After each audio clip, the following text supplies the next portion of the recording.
It's cigarette o'clock, which means I'm going to make another video about being related to crazy bitches and put it on YouTube. Yay! So I want to talk about manipulation techniques. I cannot recommend Dr. George Simon's book, Manipulative People, or Wolves in Sheep Clothing books enough, because especially if you've been raised by the crazy, it's just normal. It's just how the world works. And you don't realize that these are manipulation tactics. And the reason why crazy and abusive and personality disordered parents do it is because it works for them. And over again, you'll see in places like Raised by Narcissists or the Out of the Fog forums or any place like that, oh, I'm walking around, YouTube's gonna be like, do you need me to stabilize your video later? And I'll be like, no, please don't. They look awful when you do. Anyway. So, you'll see people like say, oh my god, my mom said that too. My dad did that too. Do they have a freaking workbook? Do they have a playbook? And the answer is no. Basically, you're dealing with people who are extremely emotionally immature. They, healthy, regular people have a full range of emotions. We have the 256 color, computer monitor of emotions, and they have the Crayola 8 box of emotions. So they have a very limited palette from which they can draw their responses and their ideas and how they handle the world. And also, there are a limited number of ways that you can be shitty to other people where they still stick around. So there's a limited number of ways that you can be a selfish, manipulative prick and not end up completely socially ostracized. And despite all of the flaws of the sociopaths and the people with cluster B personality disorders and all of that, blah, blah, blah, fundamentally, human beings, I'm trying to find a lighting that doesn't, oh, there we go, I look slightly less fat now, perfect. Fundamentally, human beings are social mammals. We need other people.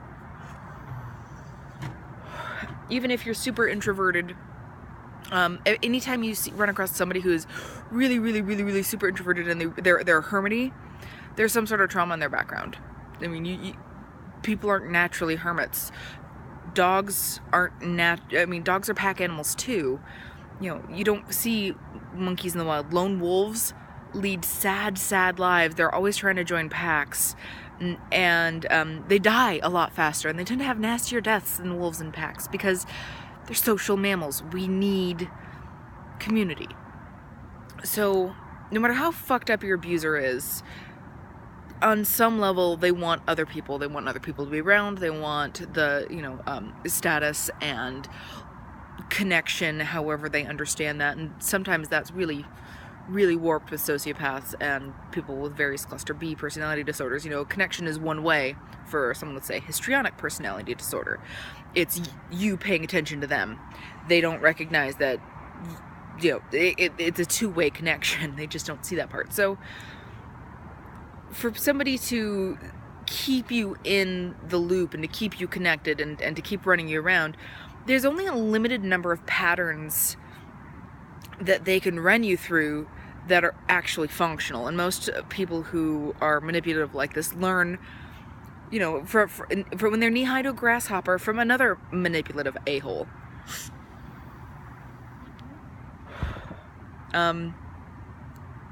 So, like a good pattern of manipulation that works really well on men if a woman does it is faking that you can't do something. And, oh, I'm just a girl. I don't know how to change my own car tire. I can't possibly learn because for some reason my vagina makes it impossible for me to work a tire jack. And it gets them out of shit. So they do it more because people repeat whatever it is that is working. Where sea slugs and tapeworms can be trained to perform when something's working for them. So it works for them. They do it more, and then they become really, really good at being helpless. Oh, I'm just so scared. Oh, I have to have somebody live with me so that they can open the pickle jars and kill bugs. I couldn't possibly do my taxes or grown up on my own, despite the fact that I'm 65. And a lot of times this will progress because the more helpless they are, the more they make other people do shit for them, and the more they make other people do shit for them, the more they actually feel cared for. So you'll run across people who sabotage their finances all the time and then go crying to everybody and asking for them to help. And basically, they went on vacation, blew all their cash, and now they can't pay their bills. And suddenly it's your fault and it's your responsibility to fix it. It's manipulative as fuck. Another thing that happens a lot with manipulative women, especially older women and guys don't get a lot of the shit that women do as social status bullshit. Like, it's invisible to them. Like, they just don't see it. So, pro tip for all the guys out there. If your wife is saying that your mother is being a bitch to her and saying mean, nasty, snarky things when you're not around, girls learn how to do that in middle school, late elementary school for most of them. They're really good at it because in a lot of cultures, and I'm in the deep south, I'm in Texas, it's rampant here. Women aren't allowed to be aggressive. So you have to learn how to be passive aggressive. You have to learn how to be quietly nasty in front of the boys you're trying to impress to the other girls to put them in their place. It's basically social warfare. And the type of shit that a lot of these women do is invisible to dudes. So if your wife is saying that your mom is being really fucking mean to her, and otherwise your wife is a reliable narrator, you should probably believe your wife. Things like backhanded compliments. Oh, your hair looks so nice today. That's different. A lot of guys see that as, oh, hey, she just gave you a compliment on your hair. In girl speak, this is, your hair normally looks like shit. And so this is the way that these people can go ahead and say really inappropriate and cruel things in front of witnesses and sort of get away with it. And that's manipulation technique. Because it's it's also just a shitty way to treat people. I should have probably prepared for this. We're just hanging out. It's all good. So get Dr. George Simon's book if you think you have a manipulator in your life. And I'll try to go over like the manipulation techniques, but honestly, everybody should be able to do all of the basics, even if you're not really great at it, to run their own lives. And there's no excuse to not pick up skills because they're gendered. My daughter, by the time she was 10, 11 years old, I had her rotating my tires. She knew how to flush a radiator. She knew how to change the oil in my car because I did it with her. She also knows how to cook and how to sew buttons back onto her clothes.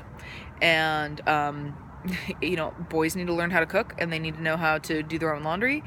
So if you have somebody who's using a sort of fake weakness or a fake, deliberate incompetence, I think is what it's called. If they're deliberately being incompetent to force you to pay more attention to them and cater to their needs and do their shit for them, it's manipulative, it's shitty, and you need to call them on it and not do it. And you know what? Nobody is so fundamentally broken that they can't figure out how to basically adult. I mean, I'm pretty fucking broken. Pretty sincerely fucked up in a whole lot of ways, but I've had to learn how to do that stuff. Or if it's like my taxes, I suck at doing my taxes.